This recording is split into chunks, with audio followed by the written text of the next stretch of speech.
Greetings, fellow armchair Imagineers. Tiki here.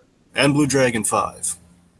15 years ago, tragedy struck in the worst of ways, and in the aftermath, everything changed. That change has been reflected in our media and fiction. To commemorate the power that holds, and to honor the fallen, it's time we discussed one of the most impactful acknowledgments of that dark September day told. An Amazing Spider-Man number 36, here on a very special, very heartfelt, very tender, kind of a one-off podcast that we're going to do commemorating the 15th anniversary of the September 11th, 2001 terrorist attacks. So BlueDragonFive, not the lightest of notes, but we're going to try and have some, we're going to try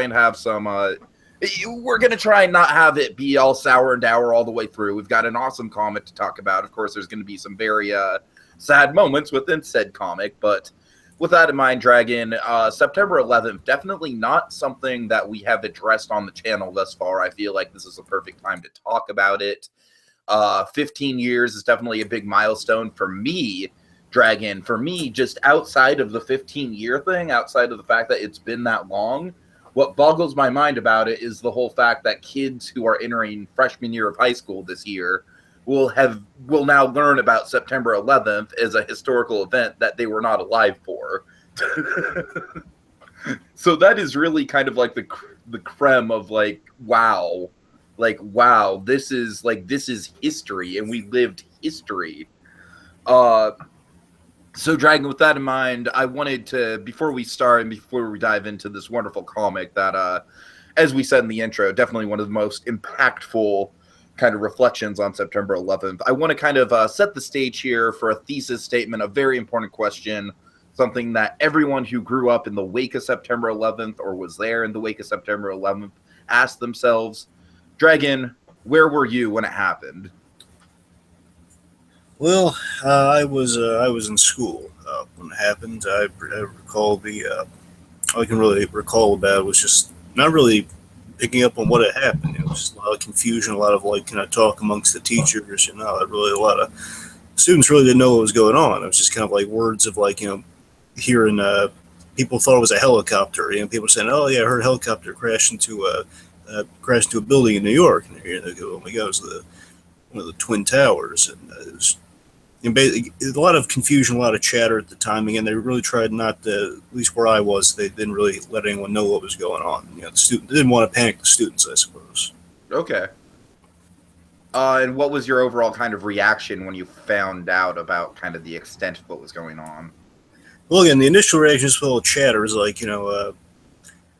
didn't take it lightly, but I didn't kind of. It's a kind of interesting thing. It's like, being a fan of superheroes and comics and everything, you write it off as something that happens usually in kind of like in fiction, kind of happening in real life. It's like kind of something crashing into a building. It's like you see in movies all the time. So it didn't really weigh on me until after I heard kind of what had happened. Like, oh wow, I mean, there's it's heft to this. I mean, yeah, really, it's not as, I'm not saying at all it's the same thing, of course, but it's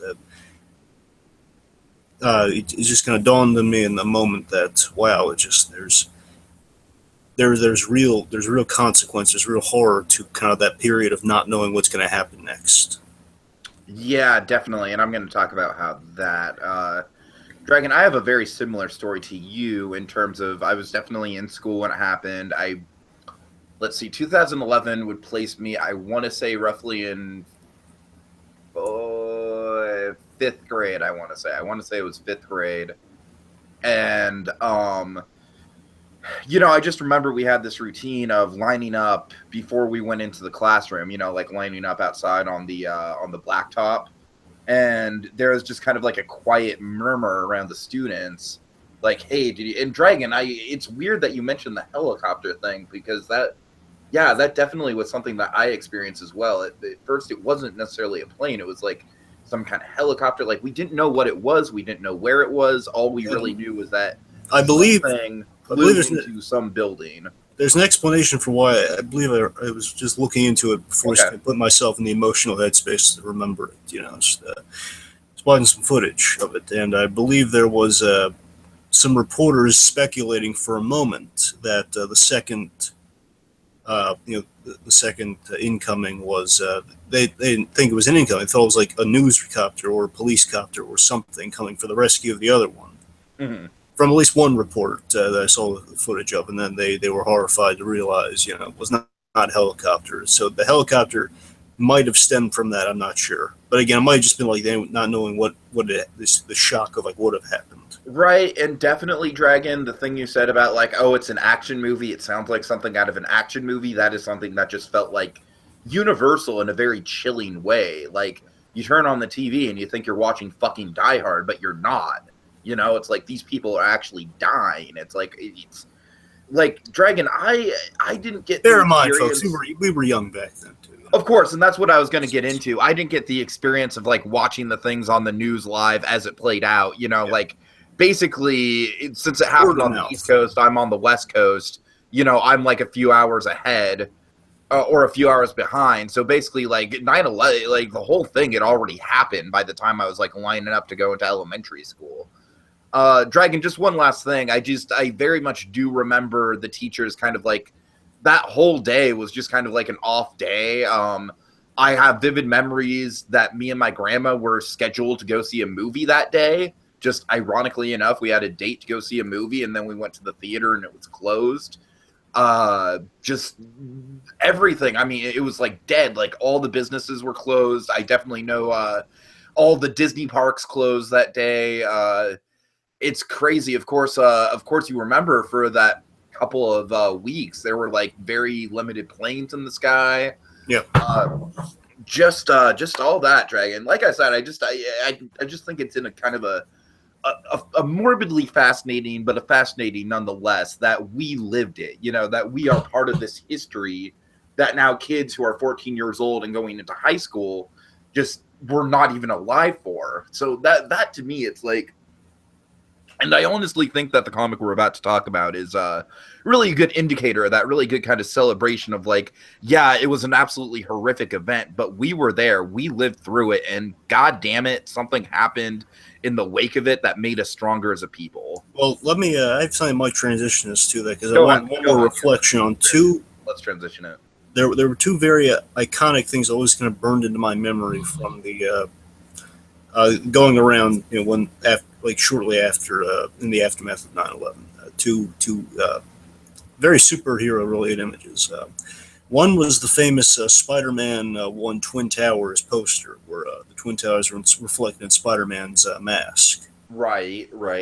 And there was I didn't see it. I remember that teaser trailer too, with the helicopter between the two towers and the. Yeah, I didn't see the teaser trailer, but that was like the poster that was kind of linked with that, because I was originally seeing the movie, and then they kind of repurposed things afterwards. Well, I mean, I forget if it was supposed to be a scene in the movie, but it was definitely used for the teaser trailer, so I forget what the plans were. I want to say it was a one-off that they just filmed for the teaser, but I'm not entirely sure. I mean, regardless, they had like the Twin Towers on a poster reflected in the eyes. I mean, it just might have been like iconography from New York, so I can't really speak. The point is, there was that poster, and there was this other really awe-striking image of it was on the DC side of things. Oddly enough, it was there was this image that DC Comics did in kind of as a tribute to 9/11. I'm going to get into kind of what gave us this story and kind of why we had images like this in the transition here, but.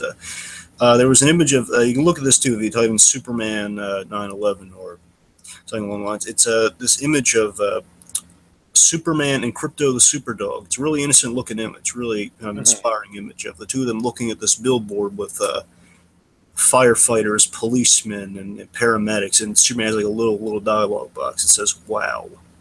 Basically, you don't see Superman's look. You see. Oh, okay. Yeah. It's basically Superman looking at this monolithic billboard of the real heroes, and he's just Superman, the original hero, saying, "Wow!" And you don't even see Superman's face; you just see him from behind. It's a really Dragon. I have something that kind of relates to that, but it's on the Disney side of things. I remember shortly after that, like in 2002, Disney came out with a limited edition vinyl figure of Mickey Mouse shaking hands with a fireman. Oh, really? And it's just the most visually striking thing, because it's Mickey Mouse, like usually the king, the poster boy of Disney. But in this vinyl, he's just very, very scaled back, and he's looking up just in absolute awe at this firefighter. insane, like, you know, like Mickey Mouse is an icon, he's a hero, he's, you know, he's all these things, but the real hero are the people that put their lives on the line. So yeah, Dragon, I actually have one of those. I bought it at Disneyland, I think around 2003, because just the image just really stuck with me. You know, it's just a really powerful image that I just kind of wanted to hold with me, you know, as I got older through life, just as a reminder. To me, that is kind of like the big childhood symbol of 9/11 right there. Right. So with that, let's transition. Sorry, I didn't mean to derail you. Just, you know, kind of similar experiences. Go ahead. Well, with that, let's transition to the origins of why we have the comic we're talking about today. Okay. So, like I mentioned with Superman, it wasn't just Marvel, but or DC. It was like comic companies from all over. I believe Dark Horse also had a stake in this. Pretty much, there were a lot of comic writers and artists, especially Marvel. They were based in New York, so everyone felt it. Even before they were doing like little tributes, like even Frank Miller, like he was working on the sequel to The Dark Knight Returns, right? And, the comic, and you know, it's mentioned that he felt the earth shake beneath him because he's in New York. I mean, they're all kind of. A lot of comic companies are based in New York. In the writers and artists, they're very much New Yorkers. And basically, in the aftermath, is kind of like a show of support, a show of helping. Aside from the various relief crews, and I could tell you various kind of heartwarming stories about Kevin Conroy and his him helping out during the relief efforts. Like he cooked meals for the firefighters and the policemen, which is awesome. They all realized he was Batman. It's a really heartwarming story, but. The point is, no, I know exactly what story you're talking about. Yeah, the Kevin Conroy one, where no one knew he was Batman until he used the voice, and then people still didn't believe him. And then just like the policemen and the firefighters like barreling into the kitchen, geeking out, saying, "Oh my God, my son and I watched the series." You know, didn't he like go into the kitchen and then do the whole like, "I am the terror, I am the night, I am Batman"? From the kitchen, you didn't see him, but you heard him do "I am vengeance, I am the night, I am Batman," which everyone knows because that's from the third episode, the Scary episode. Anyway, most iconic Batman, one of the most iconic Batman declarations ever. Oh, I would say that is like the declarative "I am Batman" statement. Yeah, many people, it's like, I'm Batman. For me, it's always the three for me. But yeah, anyway. Definitely. My point is, so in the aftermath, kind of as a show of support and everything, the comic companies, because again, it struck them very personally. The heroes, and basically in the unfortunate real world we live in, we don't have superheroes that kind of help out in the relief effort for this. So kind of many comic companies, again, like Dark Horse, even they kind of did tributes to the event, highlighting the firefighters and the policemen and so on and so forth. Basically, an acknowledgement of what happened. And with these tribute comics, it was to raise awareness, and also I believe for the most part, if not all of these comics, I know at the very least Dark Horse did this. The money that was raised from the comic went to the relief funds, to all the relief. It went to charity, to rebuild and kind of help the victims and everything. It's funny you mentioned that because I was actually going to bring this up. I remember my comic book shop was giving them out. Okay, now that I think about it, they were giving them out for free, but maybe there was like a donation plate that you would give to, you know what I mean, or like a tip jar or something. Again, I don't know if every company did it, but I mean, I know there was some sort of support effort going on for like some of I know Dark Horse did. I don't know if Marvel did it for this one. I would assume they did, but I was not Dragon. I actually did read this comic when during the time period, so I do have vivid memories of this comic. So for once, you're not entirely in the dark talking about this thing. But no, I do vividly remember my comic book shop giving it out for free as like kind of a commemorative thing. Right, so here's what brought us this one in particular. So Joe Quesada, who I believe is still kind of the head honcho at Marvel, honestly. Joe Quesada. Like right now on DC side, Dan DiDio, and he actually, believe it or not, he just a little mini thing I want to mention. Dan DiDio, he really joined DC Comics. He became the editor after, he joined as a writer and worked his way up after 9/11. That really influenced him when his way he wanted to tell stories at DC. But anyway, so Joe Quesada on the Marvel side, he's been on Kevin Smith's Batman on Batman podcast. I'm sure basically Daredevil was his big kind of gateway into Marvel. Joe Quesada. Yeah. And he and Kevin Smith, they worked together. Joe Quesada was the artist. He was an artist who kind of broke into the editor gig. That's the idea. So, the point is, Joe Quesada, he thought Marvel should do. One of these comics along with everyone else, and basically do one of these through the POV of one character who connects with everyone, and they kind of figure what's one of the big kind of flagship Marvel characters that kind of is kind of an all-encompassing one. Absolutely, Spider-Man, because Spider-Man's the everyman. Not just anyone can be under the mask philosophy, but we all love Spider-Man. Everyone. I would say not only is Spider-Man like the main icon for Marvel, not only is Spider-Man the ultimate everyman character, Spider-Man is the goddamn definitive symbol of New York City. Absolutely. I mean, again, he's the classic. It's between Spider-Man and Captain America. I mean, don't get me wrong. As we see in Civil War, you have Queens and I think they give Captain America gets his due in this book for sure. Absolutely. I'm saying those two are absolutely sure. They are New York and Americana for Marvel, absolutely, especially Cap. But I mean, Spider-Man, Spider-Man's the New Yorker. Captain America is kind of like this is the guy you want to build monuments to. Spider-Man's the New Yorker. Captain America is like the spirit of New York, if that absolutely makes sense. Yeah, I mean, they're both very pivotal. And they both have roles in this thing, and they're both red, white, and blue. But still, Spider-Man, he's like right. He's the everyman. He's the one he absolutely represents New York. Because he's not always well liked, but there's always like a soft spot for the guy. Mm-hmm. Point is, Spider-Man is the everyman that you don't have to be exactly like the buff Captain America type. You can just be anyone under the mask. Sure. Regardless, so Joe Quesada says let's do one of the tribute comics through one of our books. Let's do it through the Spider-Man book. And at the time, Spider-Man. This is one of my favorite runs of Spider-Man, by the way. But many people's favorite runs of Spider-Man. In fact, this is the JMS for long ways. It's J. It was before all the One More Day shit went down, right? Yes. Oh God. All right. So there was J. Michael Straczynski and John Romita Jr. These two were a very fantastic team on Spider-Man. Basically, they were doing very well with this run at the time, and the premise of the run was an older, wizened Spider-Man. This is like Spider-Man getting into, I want to say, his 30s. This is like the college kid. Spider-Man was becoming a teacher at this point, at a college. So I mean, this is a really he was a high school teacher or a college teacher. I think it was high school. It was a high school because he was in an inner city neighborhood, right? So the point is, which is absolutely one of the things I picked up on while reading this is just how mature Spidey is in handling everything. That's definitely something like the character.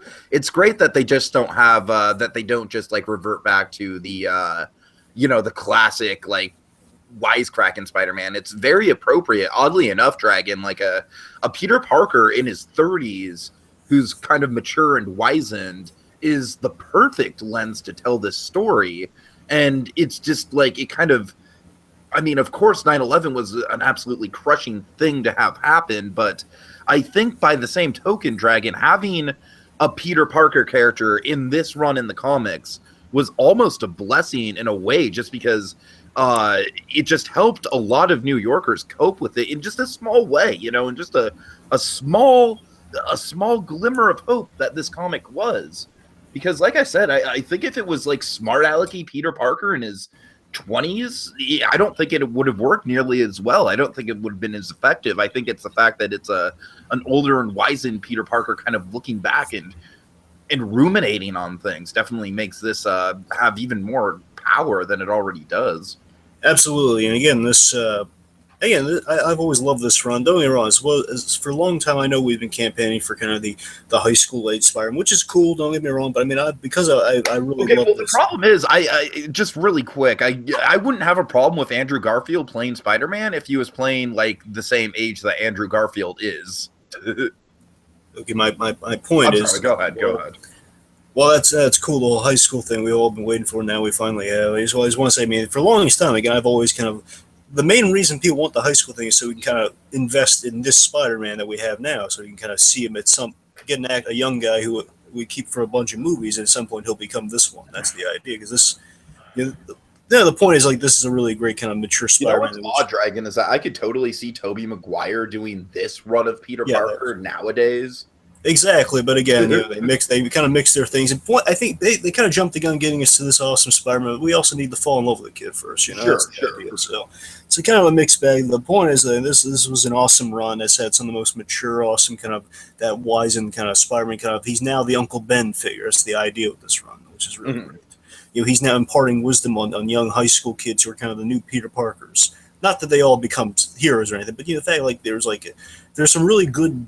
Dark, but also sometimes it get dark. It got very realistic, which again lent itself with the realistic John Romita Jr. kind of art style. It's like a real kind of gritty New Yorker sensibility. Again, it's kind of the evolved. It's kind of the evolved style of his father in many ways. His father is kind of the classic John Romita Senior Spider-Man, but John Romita Jr. is kind of an updated version of that, which kind of puts us in kind of a modern New York context, which is why absolutely he's perfect for telling the story. And speaking of which, so JMS. I have two quick things I want to ask. Okay, one, so basically I'm trying to kind of place this historically within the run of Spider-Man. This is after the Clone Saga, but before the One More Day stuff, correct? Yes. Okay. So kind of like sandwiched in between those two disasters is a really, really solid arc of Spider-Man. So that's just kind of interesting. Yeah. Also, Dragon, just one quick thing. This is just me being a comic noob. I'm sure it's a very easy explanation, but so this is a new run of comics, but they're keeping the same continuity, but they went down so they started with the number 1 again, even though they're keeping the continuity. Well, I believe it's I think you're talking about the volume 1, 2. You mean why it's number 36, right? Yeah, why it's number 36 exactly. Well, let's see. With the Amazing Spider-Man. I forget if that's because the Amazing Spider-Man is. I mean, that's the same comic that's been running since the 60s. Well, I think it's. I'm pretty sure it's specifically tailored to JMS, and they've done 36 issues. It's kind of for their arc, they took it back to 1 through however many issues they did. But I don't know if it was for the arc. They break it up into volumes, so I'm not quite certain if it was just see what happens many times they'll do a volume thing where they renumber, and when they renumber it's for a stretch of time, and sometimes the number it's a little confusing in comics sometimes. Okay, sounds like a can of worms I don't want to open. just look at it as this is their run. This is issue 36 of their run. All right, fair enough.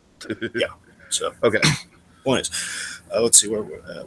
Anyway, so JMS, he crafts an emotional story for Axel Alonso. Axel Alonso is kind of the intermediary kind of editor, where Joe says kind of top of the pile. Axel Alonso, he also worked on the editor of Deadpool, various other Marvel books at the time. I want to say still also, I think he's still the editor. I'm not sure. Maybe Tom Barut may have taken his job, or at least he's working with him. I don't know where many changes in editors and staff, so I don't know.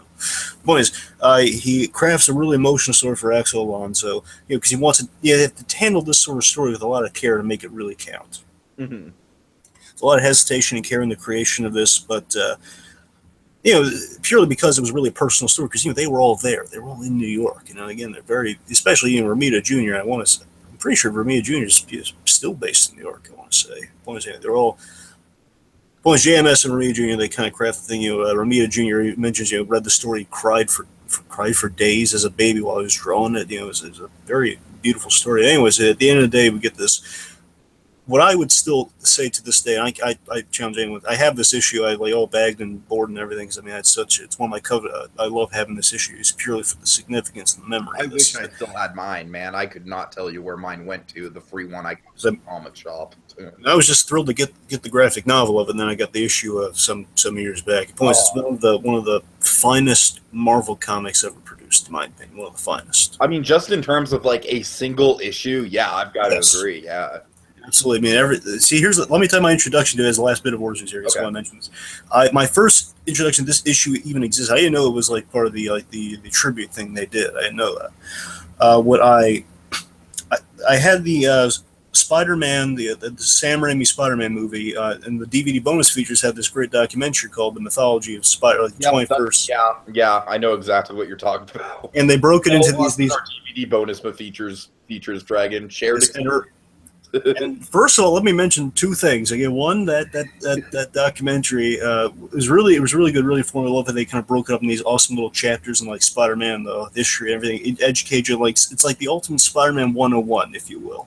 Yeah, that is a really solid. I mean, it's not an Empire of Dreams, but it's a really, really solid documentary. It's very economic with its time, but it does a lot of absolutely. Stuff. Yeah. My point is, it has really great music. And I mean, there are two moments always stick with me. Again, the 9/11 series where I learned a lot of the background here. So it's still only 2 minutes, and they cram so much really information. That's when those 2 minutes blew me away.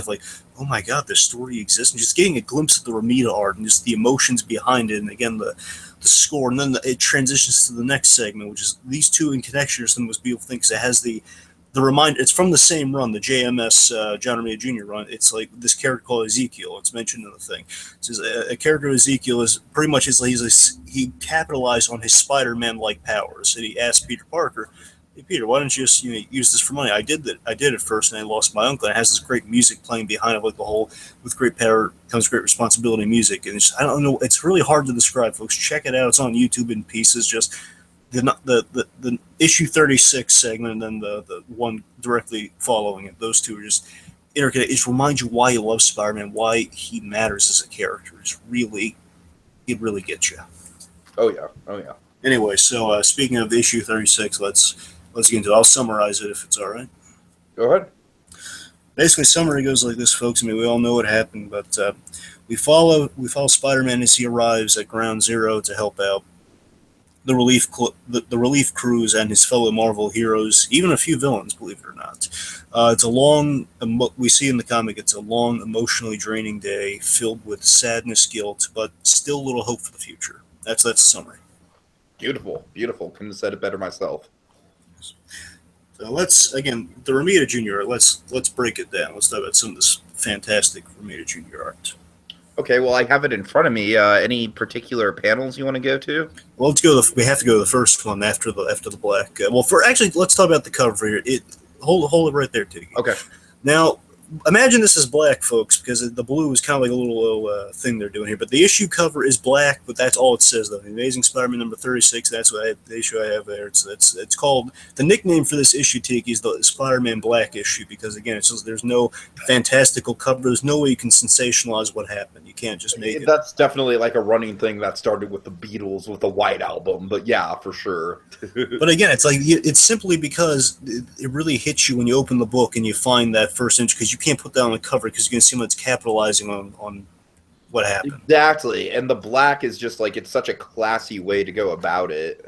Yeah, so open it to that. Please, get us to that striking image. So after we have like the little setting, the little thing there in the. Okay, I'm sorry, this isn't like I'm just flipping through a YouTube video. Right there, it's wait till I get to the wide shot. Just say we see Spider-Man and God here. Oh my God, it gives me chills every time I did a paper on this book in school, and I photocopied this image to add to my report, just to kind of show.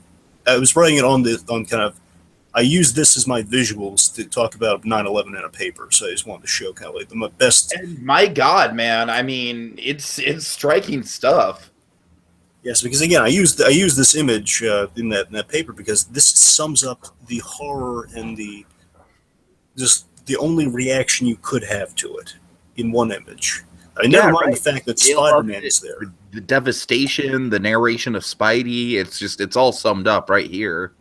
As I guess honestly, for me, all the John Romita Jr. art I can ever think of, this to me will always stick with me as one of the most breathtaking and haunting John Romita visuals I've ever seen. Yeah, I'm with you. From the get-go, it opens really strong, and it gets heartbreaking and ends hopeful. It's really is very haunting. And what's so great about the story, just let go wherever you want to just take it. Okay. Again, with the whole God reaction splash page, that's my main kind of crux of just that image. I love that throughout the story. I mean, as much as we see these dialogue balloons here, don't get me wrong, they do add a lot of great dimension hearing Spider-Man's thoughts on the matters, all his POV. It's all his really kind of wizened thoughts on that. Just right off the bat, this just kind of takes the whole, like, the playful ribbing that Spider-Man gets by J. Jonah Jameson in the press and just takes it to, like, an entirely real context.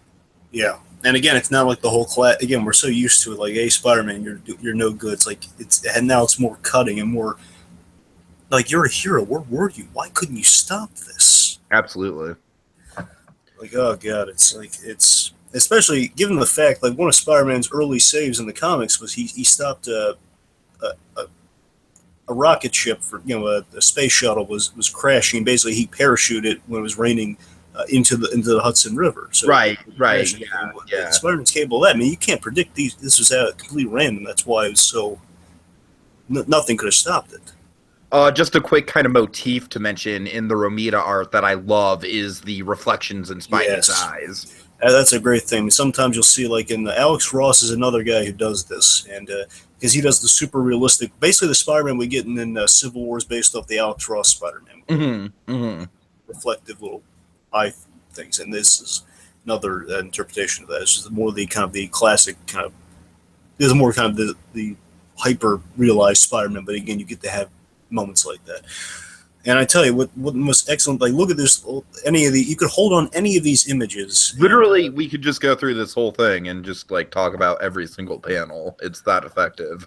But, I mean, two things. One, I mean, you look here, all the characters are kind of in the background. They're kind of in blue and kind of ghostly almost. And I like that because your focus I love how you can't even really, like, you have to kind of make out which ones are Marvel characters and which ones are firefighters. They blend together. And that's the point. The point is they're all on the same team, and Spider-Man's just our focus right now. He's up close. That's why we can see him. And then again, he's kind of representing a little bit of the the red, white, and blue there. He's kind of representing kind of the all-encompassing hero, the superhero and everything. Now we're going to down on the ground level. But here's what I want to say, though. Again, every image in this book, though, you can tell the entire story, and it works absolutely as well without any dialogue balloons. As great as dialogue balloons are, you don't need any of it. Yeah, that's an interesting point, Dragon. I'm not going to say you don't need it, because I feel like without the dialogue balloons, you don't get the ultimate message that this... I mean, don't get me wrong. The images are very inspiring, at the same time very devastating. I just feel like it's Spidey's message of hope towards the end that really kind of hits this home. So I hear what you're saying. I totally understand what you're saying. I still say that final image still communicates so much hope. Well, when we get there, I'll see what I mean. I'm just telling you, I think that last image still communicates all the hope. I think everything, every bit they're trying to, every bit that's communicated in the dialogue balloons wonderfully. Don't get me wrong. I think it all still is so well told in the art as well. I mean, it all the same. Every little bit still comes through in the art. Yeah, no, you're not wrong. You're certainly not wrong. Again, these are like, if there could be like a museum wall with every panel of this comic. That would be an awesome museum. As someone who works in a museum, I could see that. I'm going to kind of skip over some of this villain stuff. Sure, yeah, for one of my more impactful moments. So sure. Anyway, so you see again, our firefighters here, they're obscured because again, it's like the everyman hero, much like Spider-Man. Again, it's a lot of really interesting little details going on with the art here. Again, immediately thinks about that sort of stuff. Mm-hmm. Oh, just very incredibly real world. It's like photographs, it's like that's one of the things I remember sticking with me after the fact, like kind of was just looking at the photographs and stuff. Again, I love just there's such grounded real world heroism here, as you see, these little details like people running down and then running up the hallways, and various funerals, and oh god, it's heartbreaking stuff. And again, it adds like the drained atmosphere, like the lack of color in these. Yeah, totally. Because there wouldn't be any light. Because you gotta remember that those plumes of smoke and everything. My god, there's no color in that air from the inside, like when you're in the thick of it here. Like that shot right there. We saw it was a kind of a two-part thing in this the way we're presenting here, but it's that to me that shot right there of this. That giant plume of dust, that these little glass fragments from the fallen tower, and them jumping into the building. Again, it's like a super heroic pose, but for the average Joe who's trying to survive, and just it's such a chaotic storm going on outside. Just you're ducking inside the nearest building for salvation. It's such such a striking. But again, this all happened, and it's just kind of like a realistic kind of like real world take on the Die Hard, like jumping in front of an explosion scenario. Like, look at the fear on that guy's face we just saw. I mean, that is just utter like terror of like he just made it. He might have lost that leg. We don't know. I mean, again, right? Yeah. And people helping each other out too. She's pulling him in there again. She probably doesn't even know that guy. Now I'm glad you're held on this image right here. This to me, I didn't really know all about this until after the comic. Honestly, when I read it way back. Oh, I definitely. For me, United '93, the movie was what put this to light. I would put United '93, the movie, right up there with this in terms of like an excellent kind of like celebration and time capsule of the event. I don't know if you've seen that movie or not. No, I haven't. What kind of struck me about is I just assumed it was like, well, they're heading for Washington. Oh my god, they might be hitting the president. Let's try to avoid Washington. Yeah, Dragon, I would highly recommend watching United '93 if you're in the emotional capacity to handle it, because it certainly is this story played out in a dramatic context, but I would say that it is the ultimate kind of like heroes, like ordinary average Joe, like these actors in United in 93 have not acted in another movie before or since for the rest of their lives. You know, they're just completely plucked off the street people. I don't want to spend the whole time talking about that movie. I'm saying, you know, like I said, if you have the mental willpower to get through it, I'd highly recommend it. And so just the everyday heroism of these guys, like they know they're probably going to die here. They're going to try to really save spare Washington against people like you. Oh, they knew they were going to die. That's the thing. That's the choice they made. Yeah, I mean, absolutely. Basically, having a death with purpose. Like we're going to die here. Let's have it be trying to stop something really bad from happening. We can't land this thing. Let's that's the shot right there. And I love that our bad guys are kind of shadowed. Again, I love you don't really see the no, we don't. They have no acknowledgement of it. And keep in mind, Dragon, honestly, I can't imagine how difficult this was to put together just from a very a political perspective, because it's not something I really want to get into, just kind of the aftermath of 9/11 and the war that kind of came after that, because all that stuff gets very, very muddled. Well, absolutely. We're focusing on the event and the aftermath. Of course. I'm saying their choice to kind of like not focus on like, oh, we need to get the terrorist scum. That was just such a good decision on their part. Because the whole needing to get the terrorist scum, not to get political, but it led to a lot of muddied things in the U.S. in the last 15 years. Yeah. So, man, again, just that shot to talk politics on this channel, and that shot right there. That's what I'm talking about. Again, just these brave guys, and that last, your loved ones telling you, I love you before you're about to do something really brave like that. Again, I said, Dragon, if you're into this type of stuff, United 93 is basically like a whole movie of this kind of stuff. Yep. It's tough to get through, but and again, just the utter bereft in the terror on these. Again, it's like you can feel the long day draining all these people. It's like you're walking in utter cloudiness of just, you don't know where you're going, you don't know what's happening. Mm-hmm. And again, this to me, we'll save this for actually one second. Hold on that image, Steve. Maybe we'll transition to. I think we don't have to spend the whole run of the comment. Yeah. So with this moment here, I do want you to hold in this moment. Though. Let's transition to the story here. So let's. Okay. I want to talk about this moment. So let's build to it a little bit. So again, let's. Right here, this bit to me fits. This whole story fit very well with the age-wise and Spider-Man direction the comics were going, which again is why this Spider-Man plays so well in moments like this. And this moment here, where Spider-Man gives us, we reject them both in the knowledge that our tragedy is greater than some of our transgressions. It's basically Spider-Man in this moment acknowledging that people will do a scummy thing, like they'll say, well, logically or politically logically, they had this coming, or something along like what these two guys are doing. It's like the point is, it's whether wrong or not, that doesn't matter. It's the fact you don't bring that up immediately after the thing. It's not right. Absolutely. And I love it.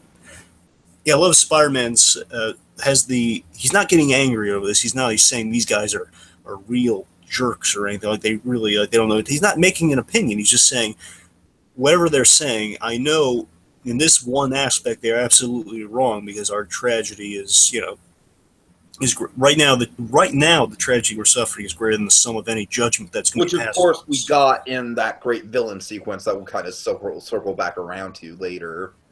Mm-hmm. Okay. And again, as we mentioned earlier, a lot of great writing things where even in a serious context, Spider-Man can never get a break, but it plays very heartbreakingly well in this story. But that's the thing that this really struck me about, is that they play on a lot of the Spider-Man tropes, but just kind of turn them on their heads to have like the real world implications behind them. Mm. Oh yeah. I don't know. And you know what's so great about this? Looming on this panel for so. Yeah, I mean, yeah, sure, sorry, so that's one to. Yeah, no, that was just the fault of the whoever put this video together. But anyways, go ahead. Anyway, so let's see. So again, another great thing just in terms of story, because again, as I told you, like the art really kind of communicates the story, so you don't really need any dialogue. What you get with these dialogue boxes, it feels so kind of poetic, and again, it feels like kind of the teacher Oh, Spider-Man. we definitely need to fast forward this whole Yeah, moment with definitely. Spider-Man kid. Yeah, Yeah. you and I definitely are going to fight over who gets Yeah, that I'm right moment. there, But, bro. I'm right there with you. okay, but actually, hold on that moment right there. This is a perfect, like So, visual, like what you were talking about with the old, teacher kind of Spider-Man. world-weary, introspective Spider-Man. Yeah, absolutely. One, first of all, again, I love it's like Spider-Man with the water bottle. It's like the most visually human you can show Spider-Man. Like the mask is half up, so he's majority of Spider-Man, but he's a guy in a mask. People Dragon, remind me of the context of this. Does he have the mask half up just to kind of comfort the woman? well, no, he has the mask half up to get a drink of water because again, he's Oh, everyone. okay, gotcha. I'm sorry. Again, Spider-Man with a water bottle, it's such a human thing. He's just the mask up, he's taking a drink. Is this poor? I'm sorry, I want to say woman, but it's a little ambiguous because she's all bandaged up. But the person, he's talking to this person. Mm. Point is, he's talking to this person here. He takes a swig from the water bottle, and this panel right here is one of those beautiful, eloquent. Honestly, is my favorite bit of writing in the whole thing. Right here, this bit where it says, "I have seen other worlds, other spaces. I have walked with gods and wept with angels, but to my shame, I have no answers." Oh Yeah, yeah, absolutely. It's like the most Neil Gaiman-esque Spider-Man's ever sounded, but it's so beautiful, though. It is very Neil Gaiman. It is, though. I mean, again, You're right. You're right. I'm not saying that ironically. I'm like, yeah, I see that. And with the stubble, I assume you want to fast forward the Cap stuff. yeah, and with the stubble on Spider-Man that we just saw, I just want to mention too is like, again, it visually communicates the wise in Spider-Man. Again, it's been a long day. Of course, he's gonna have the 5 o'clock shadow, and also at the same time, it's showing it's a mature Spider-Man. So again, it's like the glimpse we get at kind of the Peter Parker and Spider-Man we've been dealing with in the story, but you should be able to factor that for this story, which you can. But again, it's like kind of the most kind of Spider-Man who's been doing this for a while. That's all you really need to know with the story. You could jump into this comic without knowing the run that's been going on. It's a good one-off. Absolutely. And this is kind of like, Dragon, this is almost kind of what I'm talking about. Like, I absolutely understand where you're coming from with the images tell the story, but I think the speech balloons, especially in the last third of this book, really just kind of hit home the message. And it's a message that I still think, like, because you've got to keep in mind how absolutely fucking just up in the air the political landscape was immediately after 9/11. I mean, that's something I don't even really want to touch on because of just everything that came before, everything that came after, the bush of it all. You know what I mean? But I'll meet you halfway and say that these moments with the crowds are the only moments you definitely could use the thought balloons. I'll give you that. Sure. Because they don't play as well without the thought balloons. Everything else that I will say, though, that's when you kind of still in the third act. Fair enough. And I'll give you the ending too. But I just want to mention I love seeing the comics version of Scarlet Witch because I love the big old crown she wears. Just want the moment of levity. I just want to infuse there. Scarlet Witch wears a funny crown, everybody. I know she wears an awesome crown though. Again, it's one they thought about doing that for the Marvel movies. They put in her belt, so one of these days she might actually have it. But I mean, I love that crown. Anyway, God. So again, here we got some. These are kind of looking at the more of the political climate. Again, speaking of politics, I want to mention I love that Spider-Man, as we mentioned earlier with the bit we started the story segment on, is that I love Spider-Man. He's very politically calm and smart. He knows like not to make any very tacky. Stan Lee, not saying he was purely on Stan Lee, but Stan Lee had a comment. He was posing one interview or something where I forget where I saw it, but the thing was like the History Channel's Heroes documentary, where he was posed the question of like after 9/11. It was like during one of these segments, I believe. Basically, what we can't really capitalize on 9/11 saying, we'll get you next time, Muslims, like we did with in the war effort, like with the Japanese and the Nazis. You can't exactly do the same thing because again, it's a much more complex subject. Right. And it feels important. It would feel in poor taste, right? Oh yeah, absolutely. And Dragon, this panel right here just perfectly exemplifies everything you're saying. The voice that says, "Do not do as they do, or the war is lost before it has even begun. Do not let that knowledge be washed away in blood." Yes. Dragon, that gives me fucking chills, man. it gives me chills given the context of everything that we've been through as a country, both good and bad. Like I said, this was written like in the immediate aftermath of the actual event when the political climate was so up in the air, it was insane. Like, I remember the political climate being entirely up in the air, and I was like 10 years old. You know what I mean? It's like, so just for a sentiment this simple but this profound to be near the end of this comic, I think is absolutely like, it just goes to show that the folks who put this together really had their finger on the pulse of what we as a nation needed to be hearing. Yeah, well, I have two more things to say on the story aspect of it. Okay. One, I want to give the breakdown of like the three acts, which are really kind of well structured. First act is kind of on the scene, the introduction, just kind of the heroes just trying to help out best they can. Act two is just when things just really get worse, and now it's kind of sinking in, what has happened, and kind of like the it's basically that's when you have the moment with the kid and everything. And also, I love that shot, by the way, right there, and that's a stick on that shot. Thank you.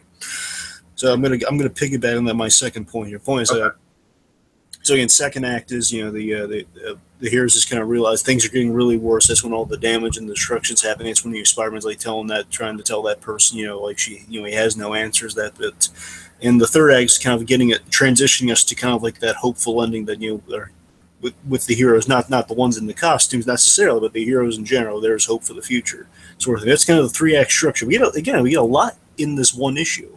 Amazing. Yeah, a lot in what is it, like 26 pages? Well, you have the page count somewhere on this thing, but I don't know. Yeah, it's 20 something, 22 pages probably. Anyway, so let me mention this with this image here. First of all, I just love seeing Mr. Fantastic and the Thing help out of all the heroes. I don't know why. I'm just saying I think because again they have very useful powers in this situation, I suppose. Oh yeah, absolutely. I think Mr. Fantastic and the Thing are like the MVPs of this day. Yeah, and I tell you, what's so great about it is that, again, these two guys, again, they're very iconic New Yorkers because, they don't wear masks or anything. The Thing, of course, he's a big orange rock guy, and the Fantastic Four, the most celebrity of the Marvel characters. They are not in the movies, unfortunately, but again, in the series, though. Mm-hmm. I'm sorry, in the comic series and everything. Anyway, so what I want to mention with this image more so, less than the fact I just think it's cool looking, is I think the whole story, including Spider-Man, the mix, and every other Marvel heroes, I think this fits very... I think Spider-Man, all the Marvel heroes are doing, the responsible thing. Great power, great responsibility, very, very by the numbers, and in a good way. Spider-Man, all the Marvel heroes are doing the responsible thing, but through Spider-Man's perspective, we see with all the heroes, they're just completely helpless in the prevention of the attack, which is voiced through the issue. And again, it's just seeing them in kind of this helpless position. They're trying to help with the cleanup effort. And again, the heroes, they couldn't prevent it. They're only trying to help save as many lives as they can, but it's like the worst possible thing. In comics, we see all the time. Again, one of my favorite things in comics is seeing heroes save people. Of course, there's that horrible realization of when you're too late, or when it's like it's the worst day of every Marvel hero's career on this day. Like we couldn't stop this from happening. Right. It was trying to help where we can, and you can see even on Mr. Fantastic's face, right? You can see they feel helpless, and like Spider-Man's feeling, like they feel guilty and helpless in the fact there's absolutely nothing they could have done to stop this, but they wish they could have. They desperately wish they could have. Yeah, well said. I can't agree with you more. So let's, I guess we should transition to some really super impactful moments, like the most memorable moments aside from that opening striking image. Okay, Dragon, I'm going to go to one, bam. How about you that? and I pretty much have the same moments, so yeah, I think so. Yeah, I think it's fair to say you and I have, like, the same three, so we don't need to fight over them or anything. Yeah, like mine's kind of the moment before this, but let's just, the one where Kingpin and Doctor Doom are, back to back. Yeah, okay. Well, you want to go back to that panel, too? Let's just kind of... Yeah, let me lead in. Can I lead into your thing here? So. Yeah, go ahead. Just what I want to mention here is like seeing all the villains. Like, that's good enough. The point is like that shot right there. That's okay. Whichever you want to link. The point is like that thing. All the villains. So you see Juggernaut, Doctor Doom, Kingpin, Doctor Octopus, and Magneto, kind of on the side there. Yeah, he's there, folks. You look up the thing. It's worth reading. I know an understatement will go with me on it. Point is, let's see again. That's that moment there. We know. I think this holds up even better now because we know these characters a lot more in many Oh, aspects. absolutely. Yeah, Especially especially characters like Kingpin. yeah, primarily Wilson Fisk because I can't Wilson remember. Fisk loves his city. I mean, he might be a rat bastard, but he loves his city. Yeah, that's the thing. I love the. I've always this moment of the villain's mourning always touched me because these villains are all either New York natives or they never kill without purpose. I mean, Magneto and Doctor Doom, they never killed without purpose. They never Oh, just kind of go absolutely. on. So I mean, Magneto is like, I barely even consider Magneto a villain anymore, to tell you the truth. absolutely, don't get me wrong. Magneto is not above killing humans, but again, it's always with purpose. It's never just like outright crazy murder. Sure. And it's mentioned in the one dialogue box, the not against random death. I mean, don't get me wrong, even without that dialogue box, just the striking image that it follows. But before we get to that, I just want to mention with knowing Kingpin the way we do now from the Netflix shows. Don't get me wrong. I mean, Kingpin is always I've loved him ever since I saw him in the Spider-Man animated series. Oh, And that shows you. I mean, regardless, it's like you still have feelings about Kingpin. You see, his headquarters is inside the Empire State Building, so he definitely has a connection to the city, and Daredevil has shown us in various ways how dedicated he is to the city. So I mean, these guys, New York is their home, and there's obviously no benefit in the random destruction of it, and just knowing that Kingpin is a guy who loves the city as much as Daredevil does. From stuff, the modern stuff we have now, it just makes this moment for me rereading it. Oh my god, it holds up even more when we see just Kingpin back to back with Doctor Doom and not giving like a gleeful smirk or like a job. Absolutely not, because it's always with purpose and never just to kind of destroy something. Villains, the fact that we can root for our villains here who will never do this at a random. Like they're looking with genuine grief right now, genuine like concern and grief for a moment here. Like this is not what we wanted. This is uncalled for. yeah, absolutely, absolutely. But again, I love the Wilson Fisk side as you take us through the Doctor Doom side of this. Well, I don't really have much to say about the Doctor Doom side besides just like we're talking about striking images, Dragon, and it's coming up in the next panel. There it is, right there. This is easily one of the more striking images in the book, I'd say. Just the extreme close-up on Doctor Doom's eyes, and he's not just got a single tear. I mean, he is welling up. You know what I mean? Well, now that would have been Kingpin. This is a different time, folks. Absolutely, this would be Kingpin have shedding a tear. No, but I you know what I like about this Doctor Doom though is that this is totally like I wish we would get a Doctor Doom with as much humanity as this Doctor Doom has in a movie, because my God, Dragon, my heart breaks for this guy. And I don't know a ton of the historical context besides basically the most I know about Doctor Doom is from what you've pitched me in the Fantastic Four pitch we did last year. That's pretty much the extent of what I know about Doctor Doom. Let me tell you just one thing. My heart breaks. My heart breaks for this. One thing about Doctor Doom here, this moment absolutely rings true to that Doctor Doom would shed a tear, because I mean, if anyone's just wondering anyone uninitiated is going to wonder why is Doctor Doom shedding a tear, it's very simple, because Doctor Doom, if he wants to rule the world, and that's one of the great things about his character, he wants to rule the world, and the idea is maybe the world wouldn't be in bad shape if Doctor Doom ruled it necessarily, so. Is the fact that he, seeing this pointless destruction does bring a tear to Doctor Doom's eye, because he doesn't want this for the world. He wants the world to actually be in good shape. Absolutely. Okay. Absolutely. So let's get to another, chronologically next one. I mentioned the water bottle moment already, so we don't have to go over that. But let's go to the chronologically, that would be the boy. Yeah, but it's either the boy or it's the Captain America moment. So I think the boy comes. Yeah, boy's next. Yeah. Hang on to your hats, folks. This kills me. Yeah. Dragon, before we even go forward with this, I think the sole purpose of this, and it absolutely worked with kids like me, is the sole purpose of this scene and why it's so effective is, for me, Dragon, it's like, I kind of understood the gravity of the situation. I understood that it was a major deal for the country. We took a massive hit, lots of lives lost. Of course, me as a kid, I don't have the exact kind of emotional reaction to it where it's like, I'm living on the West Coast. None of my family's on the East Coast at all. We don't have anyone who, who's even remotely affected by this in our family.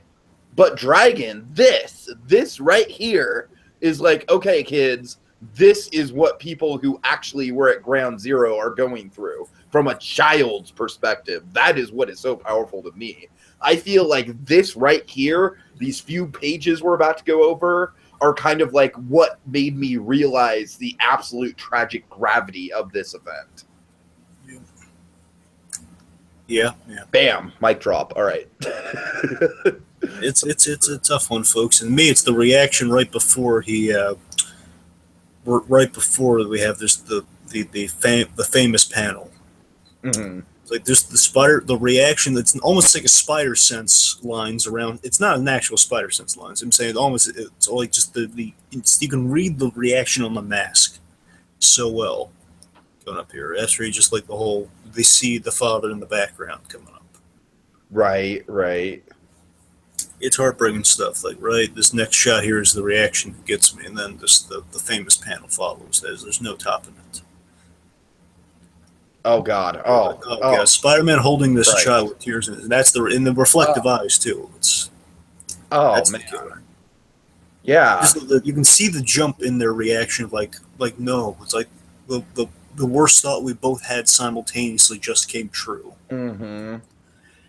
And then this next shot is one of, again, this is Iconic. this is the second best image in the whole book right here coming up. There we go. There, and again, Tiki, this sums up the whole book. There are no words. Abso-freaking-lutely, man. I remember getting to this panel as a kid, reading the free comic book I was given, and it fucked me up. I mean, I'm not even saying that in like a light haha sort of way. I'm saying it like this panel, man. I was emotionally racked by this panel, just emotionally devastated.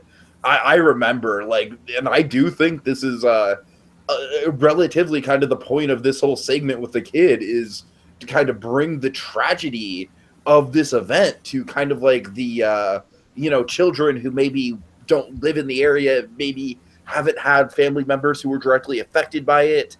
You know, like I said, Dragon, I lived on the complete other opposite side of the country from this.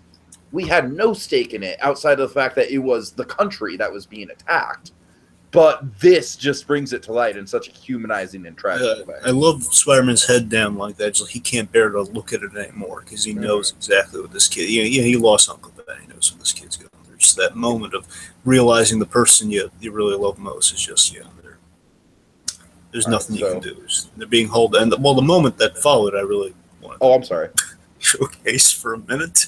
I'm sorry. Like right, this next panel is coming up. Like right, that's the one you just. That's one. There it is. Okay. Yeah.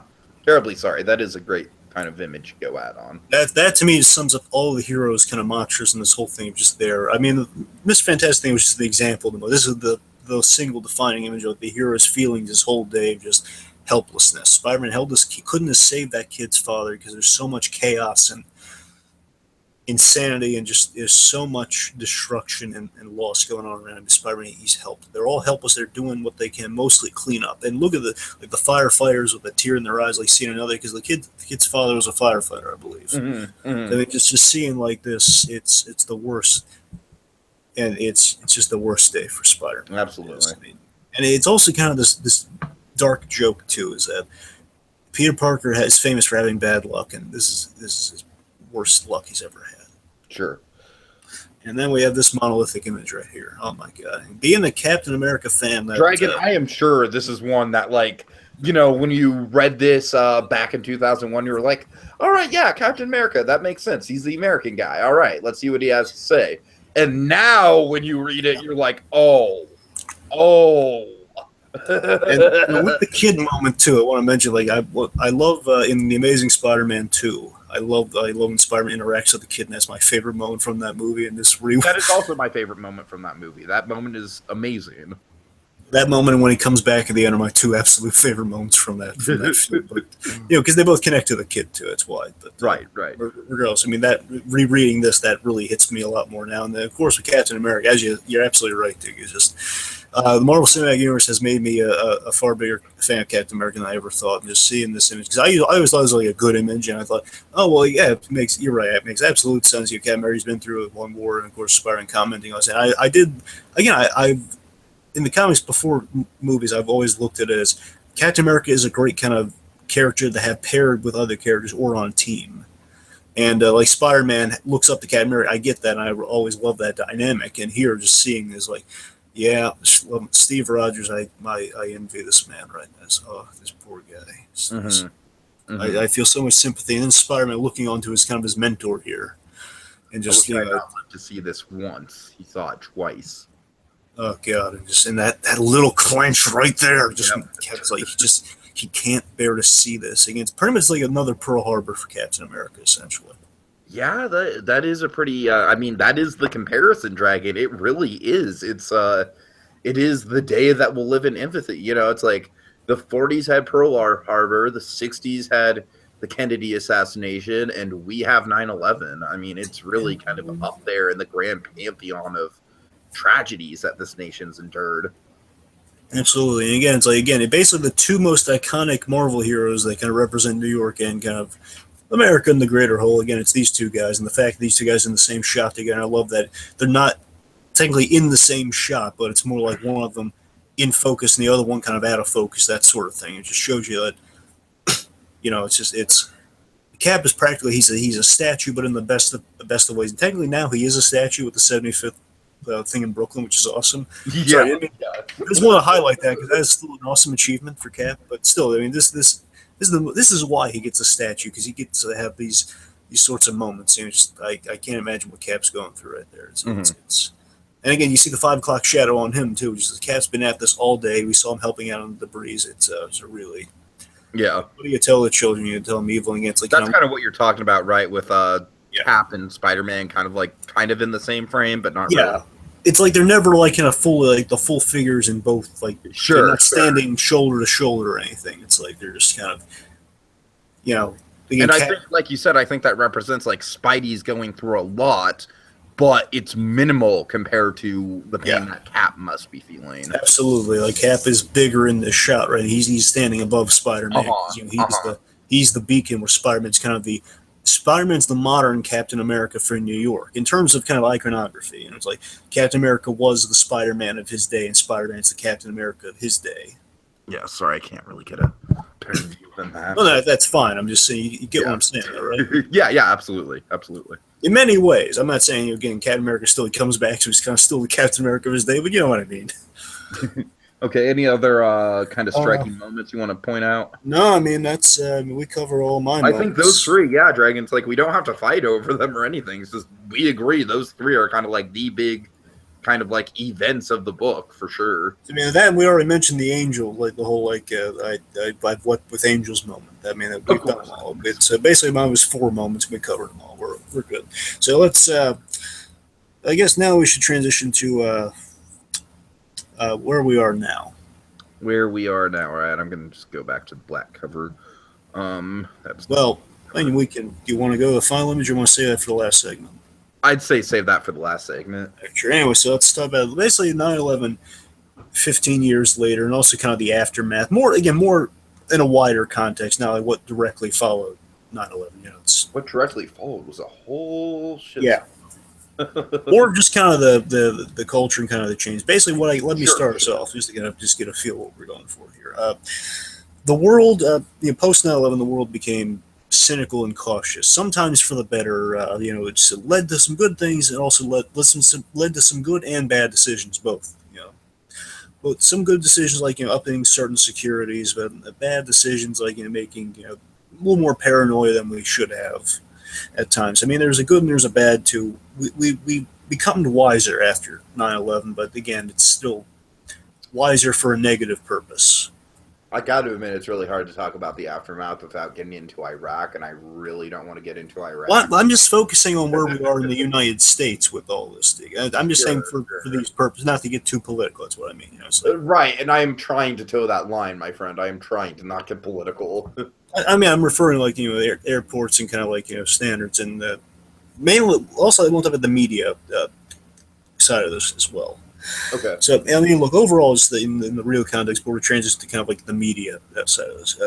I mean, I think the precautions we have taken, have helped keep people safer and have served as 9/11 has served as kind of the ultimate reminder of what the fire department, the police department, the EMTs do best. And again, not just because, and again, firefighters do. I was watching a few documentaries because they've been playing the whole day, because that's what they do. Of course.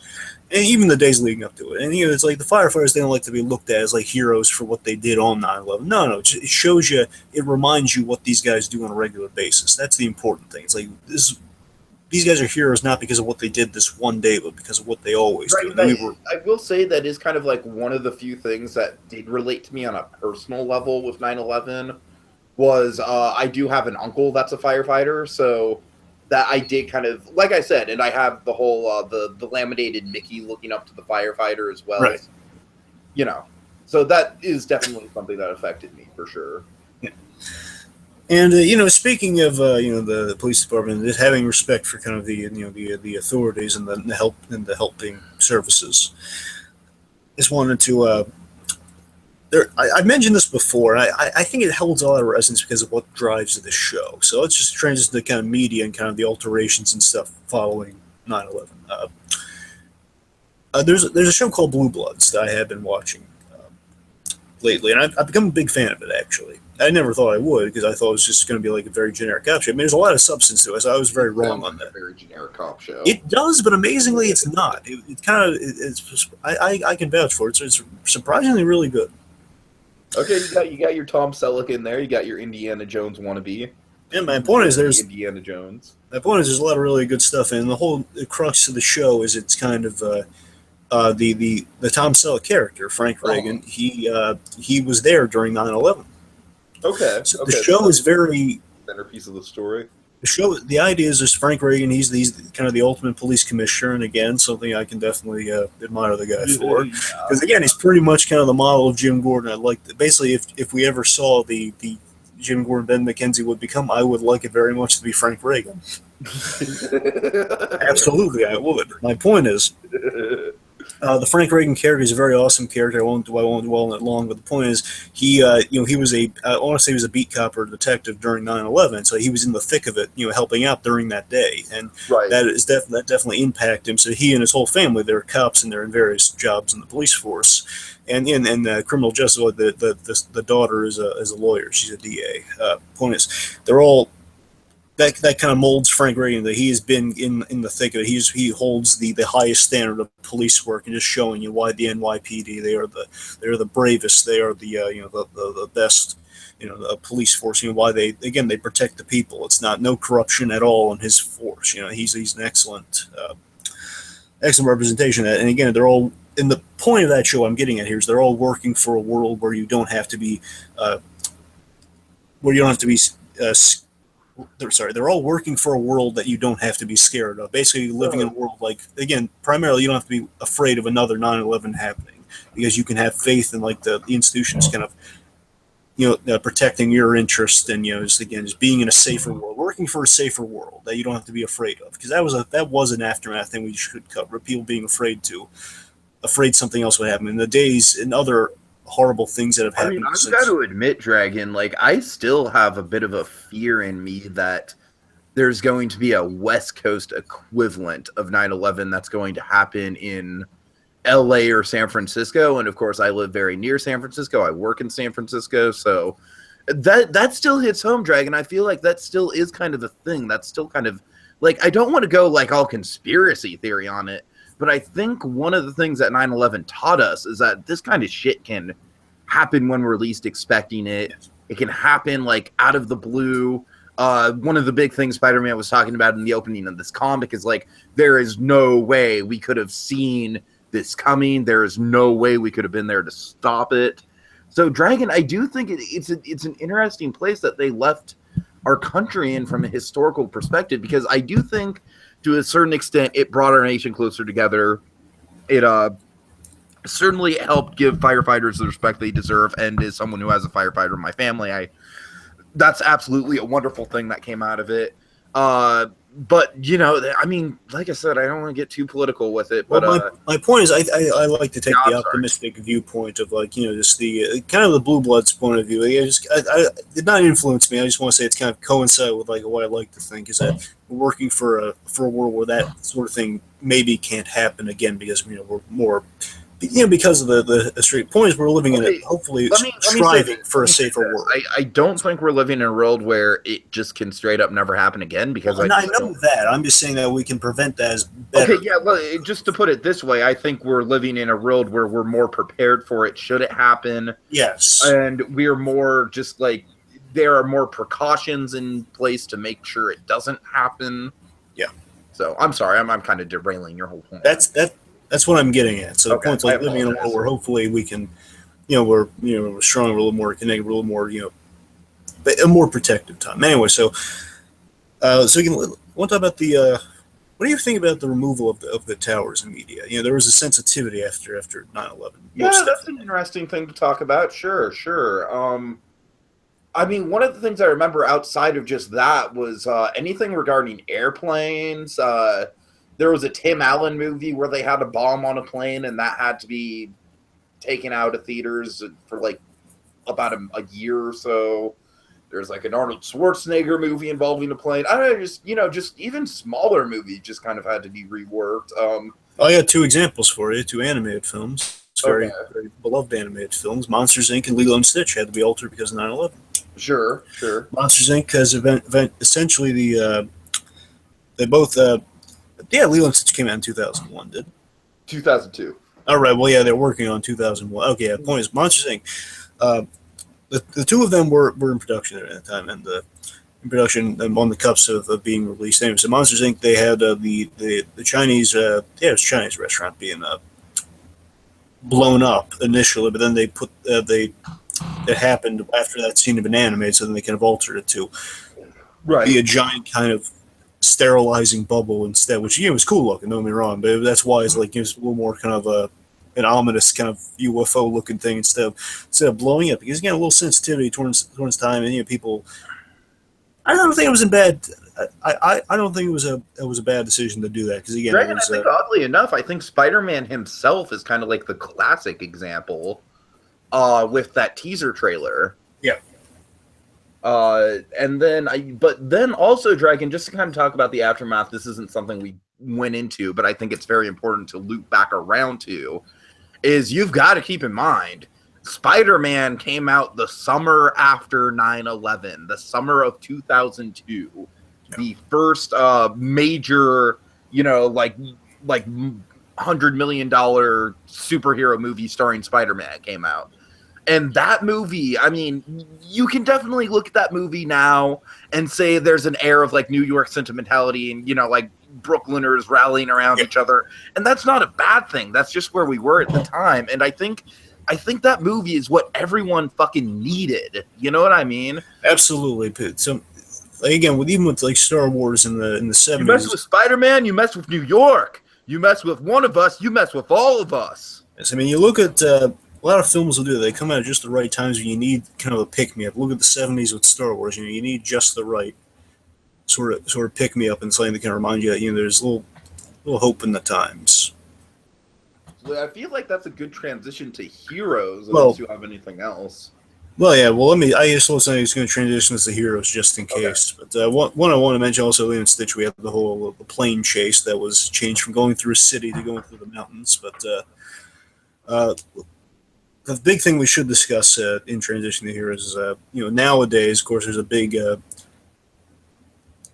big similarity to the events of 9/11 and kind of the modern superhero movies we have now, where the scale is kind of up to either reflect or kind of in some ways kind of encapsulate the real world kind of grounded perspective of when the towers came down. Like look at the Avengers, the first Avengers movie. It's a lot of destruction going on. We got a lot of heroism that day. We got a lot of looking to Captain America, Iron Man, the whole bunch of them kind And of of fight. course, that event had after effects that rippled throughout all of Phase 2 of the MCU as well. Absolutely, and I'll piggyback to that in one moment. But we also get like things like Man of Steel, where we see kind of Man of this Steel is a classic example. It's say what you will about Man of Steel from a filmmaking perspective, but that final fight, Dragon, you're absolutely right. That final fight does very much give you, especially what you see in Batman versus Superman.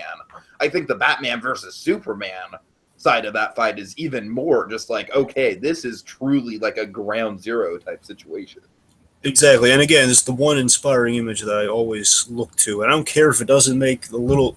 I know the whole the real and actually 9/11. If you actually ran into the plume of cloud, there'd be a lot of a lot of breathing lung problems. I know, but He's just Bruce Wayne. He's goddamn Batman. He can do anything. Give it a break. my point is again, I will always say is the reason I watch that movie over and over again is for those two opening Batman scenes. And again, that moment when we catch up to to kind of we link up with Man of Steel with the Bruce Wayne scene at the beginning of Batman vs Superman. Mm-hmm.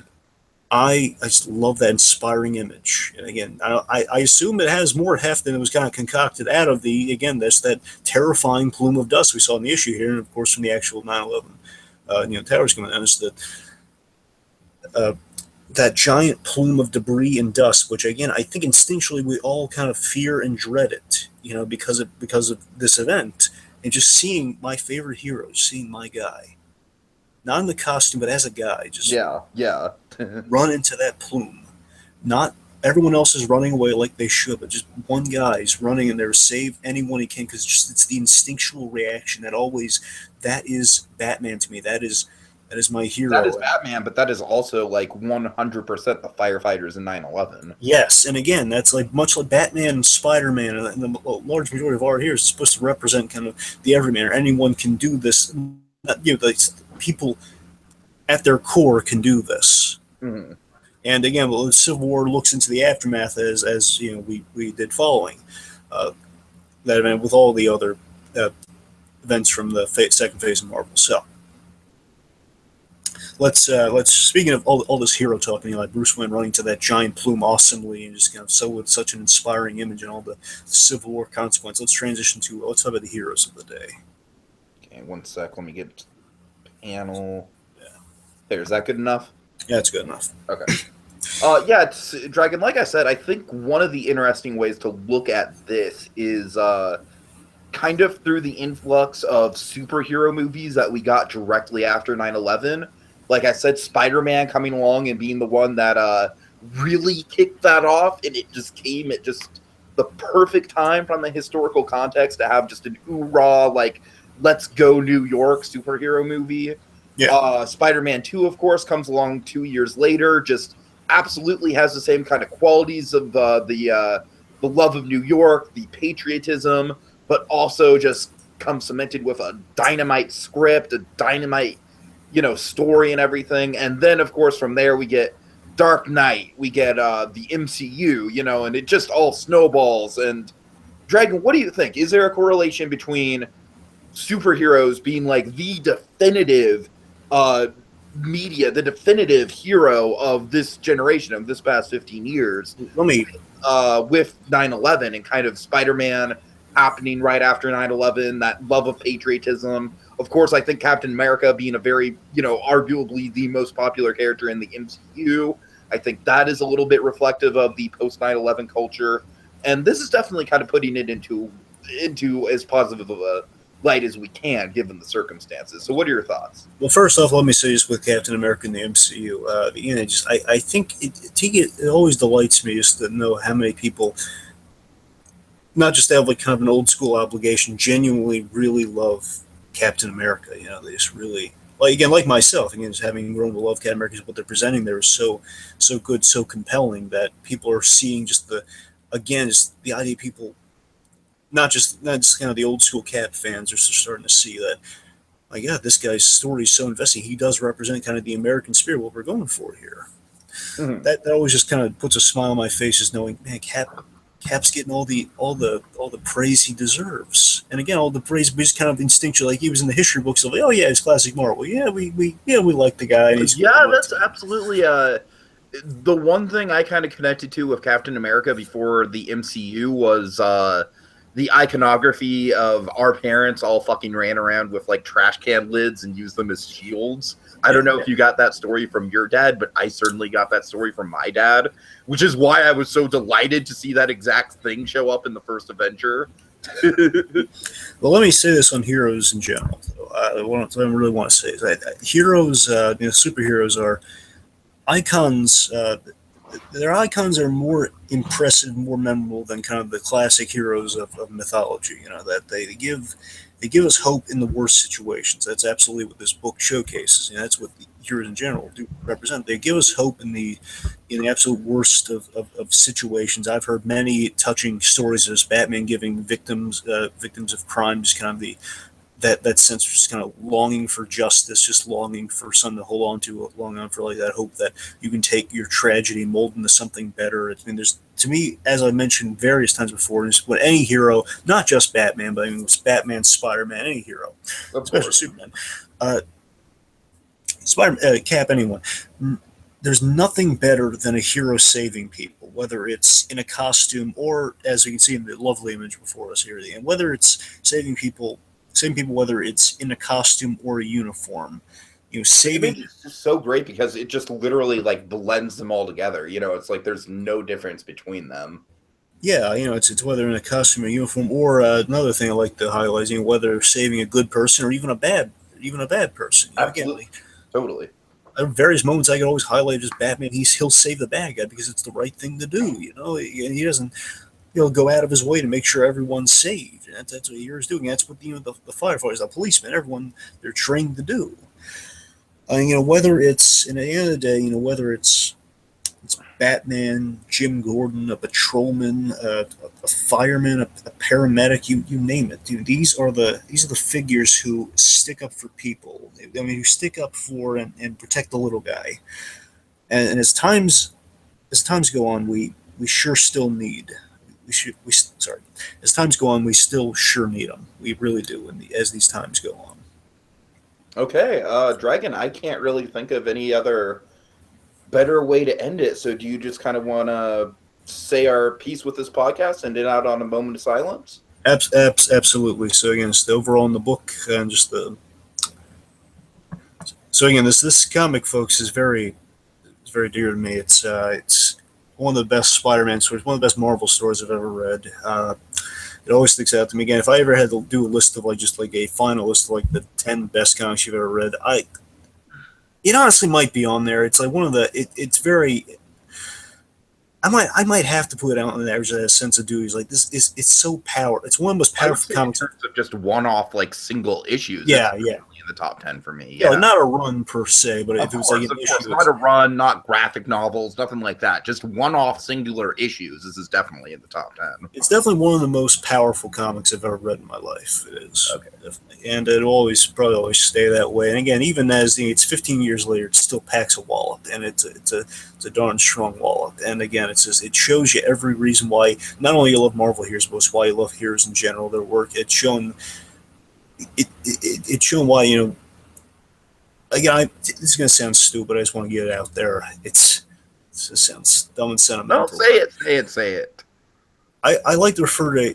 I don't like the term superhero all the time. I like referring to heroes because even the guys without powers, they're always heroes. Again, like your Jim Gordons or your Batmans, and they're all of them. Everyone who can be a hero. They're heroes, not necessarily with it. Superheroes are the ones with superpowers. Heroes are the ones that we should always refer to superheroes as heroes because at their core, that's what they are. They're anyone who can help out. Anyone can do it. Who can save a person or can help someone, not die. Yeah.